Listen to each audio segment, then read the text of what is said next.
My Mill laughed as she handed me a custom baby blanket. "It's my hobby." "You'll love it," she said. My sister giggled. "It's tacky, but it suits you, Lil." I never used it for my baby, but when my husband tried to wash it, he shouted, "What is this?" Emily gently rocked her 7-month-old son, Ethan, as she gazed out the window at the Boston skyline. The weight and warmth of this tiny life in her arms brought her a happiness that was beyond compare. "Ethan, Mama will always protect you," she whispered. Working as a nurse in the pediatric department at Boston General Hospital, Emily understood the weight of responsibility that came with having a child better than most. Her husband, James, was successful as an environmental consultant, and the peaceful home they had built together was Emily's greatest treasure. She heard the sound of coffee brewing in the kitchen. James was preparing breakfast. He was a kind and thoughtful husband who had been actively involved in childcare since Ethan was born. If there was one worry, though, it was his relationship with his family. "Emily," my mother called.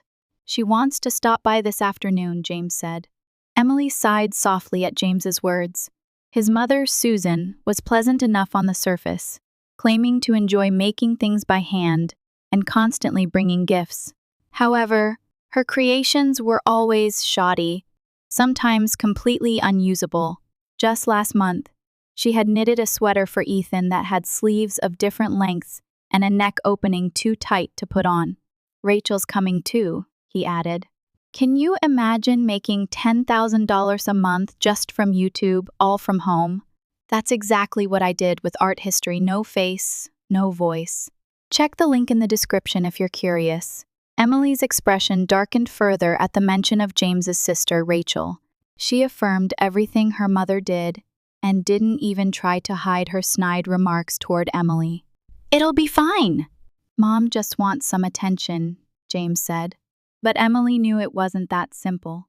She sensed something intentional behind the smiles Susan and Rachel showed. The way they treated James when she wasn't around was so different from how they behaved when she was present. At 3:00 in the afternoon, the intercom rang as expected. "Welcome, Susan, Rachel." Emily greeted them with as natural a smile as she could manage. Susan was dressed in expensive designer clothes. Rachel, who had inherited her mother's good looks, wore perfect makeup and sophisticated clothing as usual. "Emily, how have you been?" "Where's Ethan?" Susan asked as soon as she entered. "He just woke up from his nap. He's in the living room."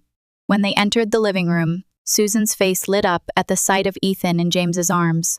"Oh, my precious grandson." "It's Grandma." Susan took Ethan in her arms, acting as if he were her own child. Then she pulled a package from her large bag and handed it to Emily with a proud expression. "It's a special baby blanket. I worked really hard on it. It's my hobby. I'm sure you'll like it." Emily thanked her and opened the package. At first glance, it looked like an ordinary pastel blue blanket, but the texture was strange, with areas that felt oddly stiff, like soap residue. "It's a bit tacky, but it suits you perfectly," Rachel said with a meaningful smile. In that moment, Emily felt an indescribable unease about the glance exchanged between the sisters. However, to keep peace in the family, she expressed her gratitude. "Thank you, Susan. I'll cherish it. Please do. It's a very special blanket." There seemed to be something hidden in Susan's words. Emily picked up the blanket again and examined it closely. The stitching was sloppy, and there was a faint, distinctive odor. James tried to honor his mother's feelings by placing the blanket near Ethan, but Emily had already decided in her heart she would never use this blanket for her child. Emily carefully folded the blanket from Susan and tucked it away in the back of her bedroom closet, hiding it under clothes she rarely wore.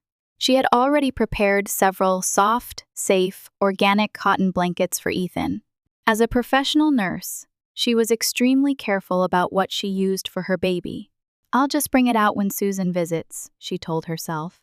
Over the next few weeks, Susan began visiting surprisingly often. She had developed a habit of asking the same question each time. "Are you using that blanket? Does Ethan like it?" Emily always gave vague answers and occasionally brought out the blanket to show her. But as soon as Susan left, it went right back into the depths of the closet. She simply couldn't bring herself to use it for her baby. James, I can't understand why your mother is so fixated on that blanket, Emily confided to her husband one day. Mom just wants to feel like her creations are being used. You're overthinking it, James replied. But Emily wasn't convinced. A month later, on a Friday night, Emily was working the night shift at the hospital. James was left to take care of Ethan alone. Though not as meticulous as his wife, he was serious about his responsibilities as a father. In the middle of the night, Ethan began to cry. James changed his diaper and gave him milk, but he wouldn't stop crying. James gently picked up his son and walked around the living room, trying to soothe him. Suddenly, Ethan moved vigorously and spit up on the blanket James had wrapped him in. Oops, it's okay, Ethan. James calmed the baby and removed the soiled blanket, thinking he needed to replace it with a clean one. He searched the closet. He couldn't find any blankets on the shelf where Emily usually kept them. As he continued searching, he found Susan's blanket hidden under some clothes. This will do, he thought, and wrapped Ethan in it. Fortunately, Ethan quickly calmed down and fell asleep.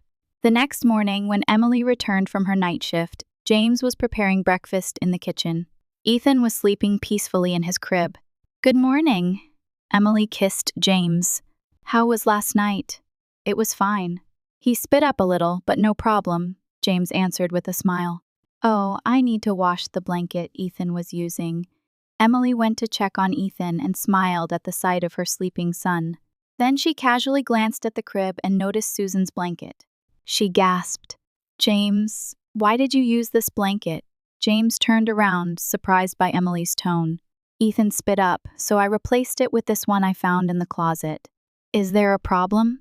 Emily took a deep breath, trying to regain her composure. This is Susan's blanket. I've been keeping it away from Ethan. Why? You need to consider Mom's feelings. I can feel it. There's something wrong with this blanket. James scratched his head. You're overreacting. It looks normal enough. Anyway, I'll wash it. Emily tried to stop him, but James had already taken the blanket to the laundry room.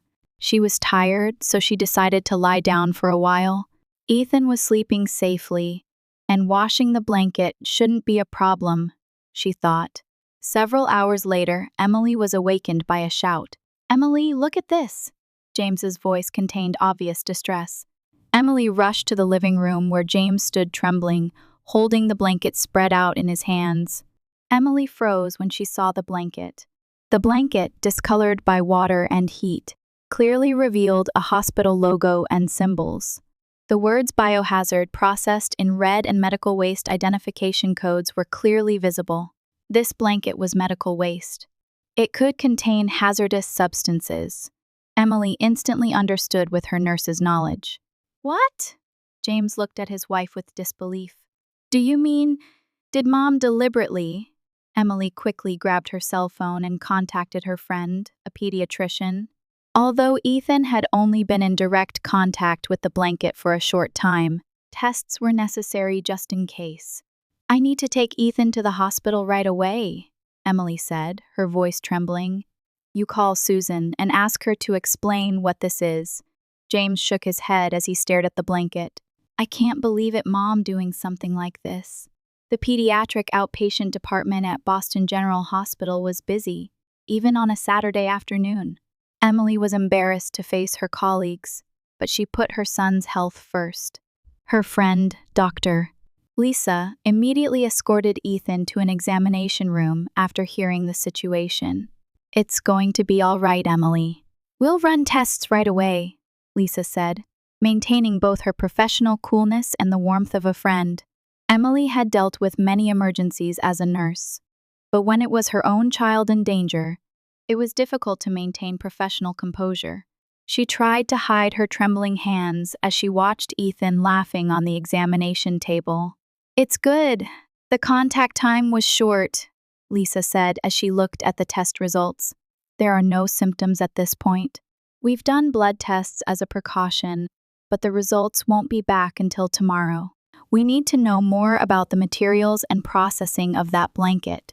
Emily sighed with relief. Thank you, Lisa.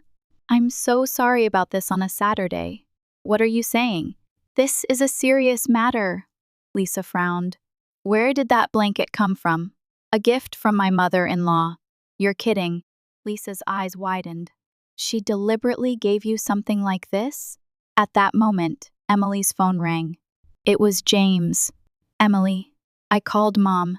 James's voice was shaking with anger and confusion. I can't believe it. She says it was just a joke. Don't be so angry. I don't understand what kind of joke this is supposed to be. Emily closed her eyes and took a deep breath. Ethan seems okay for now. We're waiting for the blood test results. James, this isn't just meanness, it could be a legal issue. I know. Determination was evident in James's voice. I'm heading to Mom's house now. I'll talk to her directly. After hanging up, Emily explained the situation to Lisa, who immediately took action. Emily, we need to submit that blanket to the hospital safety management department.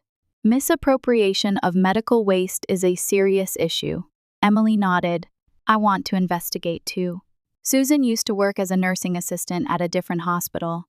With Lisa's help, Emily submitted the blanket in a sample bag to the hospital's safety management department. Then she accessed the hospital database and began researching the medical waste identification codes. Her colleague, Claire, came over to help. This code is from Maine General Medical Center, Claire said. It's a disposal label from about 2 years ago. You might get more detailed information if you contact that hospital. Emily remembered that her mother-in-law had once worked at Maine General Medical Center. The puzzle pieces were starting to fit together. Meanwhile, James had parked in front of Susan's house. Rachel's car was there too. He knocked on the door, trying to control his anger. James, what's going on? Why such a fuss? Susan opened the door, pretending as if she knew nothing. Stop pretending, Mom, James said, his voice shaking. That blanket, when we washed it, medical waste markings appeared. Why would you give something like that to a baby? Well, come in. The neighbors will hear you. Susan ushered her son inside. In the living room, Rachel was sitting on the sofa, polishing her nails. She gave James a small smile when she saw him. You're overreacting. It's just a blanket. Just a blanket? James looked incredulous. It might contain hazardous substances. Ethan is at the hospital being tested right now. If it's so dangerous, the hospital should manage it better, Susan coldly retorted. Besides, your wife always acts like the expert. I just wanted to give her a bit of trouble. That's right, Rachel joined in. It was annoying how Emily always says, as a nurse. We were betting whether she'd notice. James was speechless. He couldn't believe what he was hearing from his mother and sister. So you put a baby's health at risk? Your own grandson? You're overreacting. Susan waved her hand. It was just a prank. It's not dangerous. Hospitals clean used items before disposal. But why would you do such a thing? James held his head. I worked as a nursing assistant for 20 years, Susan said proudly. I didn't like that Emily didn't respect my experience. She's always talking about the latest childcare methods and ignoring my advice. And she doesn't use my handmade items, does she? I know she hid them in the closet. Hearing those words, James recalled childhood memories. His mother had always liked pranks. She regularly played small tricks on people she didn't like. He had always turned a blind eye. Mom, this isn't just a prank, he said sternly. Emily has an obligation to report this to the hospital. It could become a legal issue. The color drained from Susan's face. What? Unauthorized removal of medical waste is a crime, especially if it potentially contains hazardous materials? Wait a minute, Rachel interrupted. Are you going to report your own mother? You're being manipulated by Emily. James stared at his sister. This is about Ethan's safety. You don't understand the gravity of what you've done. Emily is now investigating where that blanket came from. Maine General Medical Center, right? Susan collapsed into a chair. I just wanted to what? What did you want to do? James pressed. I wanted to get back at Emily. Susan suddenly began crying because she thinks she's a better mother than me, rejecting my parenting methods. So you put a baby at risk? James couldn't contain his anger. The phone rang. It was Emily. James, I've got confirmation. Her voice was calm, but he could tell there was anger underneath. That blanket is definitely medical waste from Maine General Medical Center. It might have belonged to an infectious disease patient. We're waiting for the blood test results, but the Safety Management Department is taking this situation very seriously. James looked at his mother. Susan covered her face with both hands, her shoulders shaking. I understand, he answered the phone. I'm coming home now. Let's figure out how to handle this together. After hanging up, James was silent for a long time. Finally, he said, Mom, I'm going to protect Emily and my son. You'll have to take responsibility for your actions. He left his mother's house. In the car, he gripped the steering wheel tightly. He blamed himself for turning a blind eye to his mother's behavior all this time. He should have noticed sooner. Emily's intuition had been right. The living room of Emily and James's home was filled with unusual tension the following afternoon. Official hospital test documents lay on the table, and the two sat side by side on the sofa. Ethan was being looked after by a friend in another room. Fortunately, the blood tests came back negative. Ethan is safe, Emily said quietly, but low concentrations of formaldehyde and traces of blood components were detected in the blanket. Regular follow-up will be necessary. James sighed deeply. What was Mom thinking? She wasn't thinking, Emily said bitterly. She doesn't understand the seriousness of what she did. The doorbell rang, and James stood up. He welcomed attorney Sarah Brooks. I'm sorry to meet you both under such difficult circumstances, Attorney Brooks said with a serious expression. Let me review this situation once more. While Emily explained everything, Attorney Brooks took careful notes. When the story was finished, she reviewed the documents and then looked up. There are two separate issues involved here, she explained.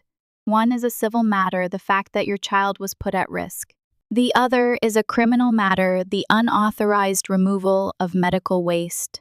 Maine General Medical Center is taking this situation very seriously. What are our legal options? Emily asked. The hospital has already begun a formal investigation.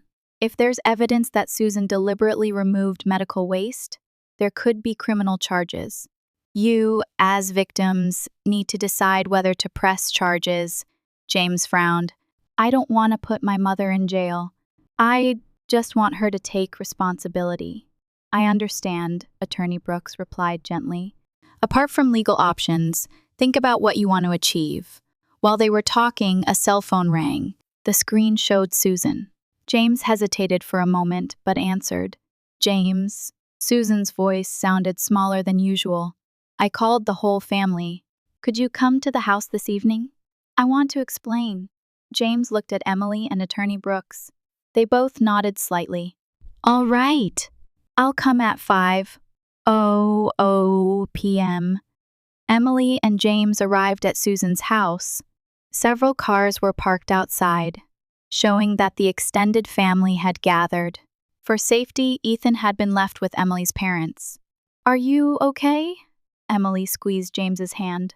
Yes, he answered with a determined expression. Let's face this together. In the living room, James's aunt and uncle, several cousins, and Susan's sister, Linda, had gathered. Susan and Rachel were in the corner of the room, looking anxious. Thank you all for coming, Susan said in a weak voice. I wanted to explain what I did. She began explaining yesterday's events in her own way. However, her explanation distorted reality, making it sound as if a harmless prank had been misunderstood. Wait, Emily stood up. We should present the facts accurately. With the coolness and clarity of a nurse, she explained everything that had happened, the nature of medical waste, the dangers it posed, and the potential effects on a baby. As she explained, she pulled the hospital test results from her pocket. This isn't just meanness. It's misappropriation of medical waste, and Ethan's life could have been at risk. The room fell silent. Susan's sister, Linda, was the first to speak. Susan, is this true? Susan didn't answer and lowered her gaze. Rachel stood up to protest, but Linda stopped her with a hand. Susan, this isn't the first time you've done something like this, Linda said slowly. Maybe it's time to tell the family. The atmosphere in the room changed. James looked at his mother's sister with curiosity. What do you mean? Linda took a deep breath. Susan has always had this pattern of behavior pranks on people she doesn't like. At first, they were harmless, but they escalated over time. She slowly began to tell several past episodes the real reason.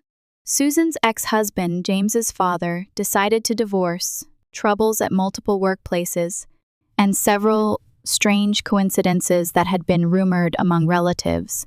Your father left because of her behavior, Linda said to James. Because no one tried to confront the issue head-on. The problems only got worse. James collapsed into a chair, shocked. In his memory, his father had abandoned the family because work was too busy. Why didn't anyone tell me? He asked, his voice trembling. We were trying to protect Susan, Linda answered sadly, but now I think that was a mistake. Susan began to cry. I just wanted attention. Emily addressed everyone in the room. This isn't a personal conflict. As a healthcare professional, I had an obligation to report this. Maine General Medical Center has already begun an investigation. Susan looked up. Are you going to have me arrested? That's not for us to decide, Emily answered calmly. However, I'd like to propose one solution. She explained the conditions she and James had discussed. Susan would need to undergo professional counseling and seriously commit to treatment. Contact with Ethan would be limited until progress was made, and she would formally apologize to the medical center for her actions and cooperate with any legal measures. I think that's the best solution, Emily said. The goal isn't punishment but genuinely resolving this issue. James stood up and faced his mother. Mom, I've been turning a blind eye all this time. I didn't believe Emily's intuition. I sincerely apologize for that, he said to Emily. Then he turned back to his mother. But now, my son's safety comes first. Unless you get treatment and genuinely try to change, I can't let you see Ethan. This is a non-negotiable condition. After a long silence, Susan answered in a small voice, I understand. Rachel sat next to her mother, her expression softening for the first time. I was wrong too, Emily. I'm truly sorry. That night, in the car returning home, Emily and James were silent for a long time. Thank you, James finally said. You handled this professionally, and you gave my mother a chance to change. Families are complicated, Emily smiled with a tired expression. But we've taken the first step. The real challenge begins now, for forgiveness isn't easy. But somewhere in their hearts, they believe that understanding and responsibility could open the path to true healing. Ethan, look at Mama. Say cheese, Emily called to her son, who was wearing a blue and white hat as she held the camera. Ethan was celebrating his second birthday, and the backyard was decorated with a small tent and colorful balloons. The spring day in Boston was mild, with flowers beginning to bloom. The cake is ready. James came out from the kitchen, carrying a cake shaped like a blue dinosaur. A happy smile played on his face. The past year had been a time of change and growth for Emily and James's family. A few months after the incident, they learned they were expecting their second child. Emily's pregnant belly was now rounded, filled with the family's expectations for the new life. Guests are here, Emily said, noticing the sound of the intercom. Emily's parents appeared at the door, along with Susan, who had a tense expression. Beside her stood Olivia, a social worker. Hello, everyone, Emily greeted them calmly. Susan approached hesitantly, holding a small package. Over the past year, she had attended therapy twice a week, learning about anger management and building healthy relationships. Her contact with the family had been restricted, and she was only allowed to see Ethan under supervision. Happy birthday, Ethan, Susan said gently. Her voice no longer had the domineering tone it once had. This is a present from Grandma. James took the package from his mother, carefully checked the contents, and then gave it to Ethan. Inside was a handmade stuffed animal, a small bear, made with soft cotton and safe materials. "Did you make this yourself?" James asked, looking surprised. "Yes, I learned in a craft class," Susan answered shyly. "This time, it's truly handmade. I used only safe materials." Rachel, who arrived in the garden later, had also changed.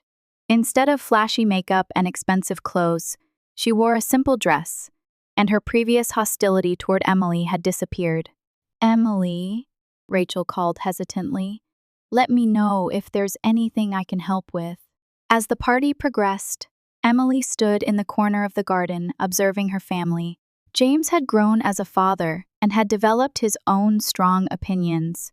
Susan, though still not perfect, was gradually changing through counseling. Rachel had begun to become emotionally independent from her mother and had moved to her own apartment. Lost in thought, turning around, she saw James standing there with a gentle smile. "Just thinking about how much has changed in the past year," Emily answered. "Mom is really trying," James said, watching Susan playing with Ethan under Olivia's supervision across the garden. "It will take time to trust her completely, though." "People can change," Emily said quietly, "but it's up to each individual to choose that change."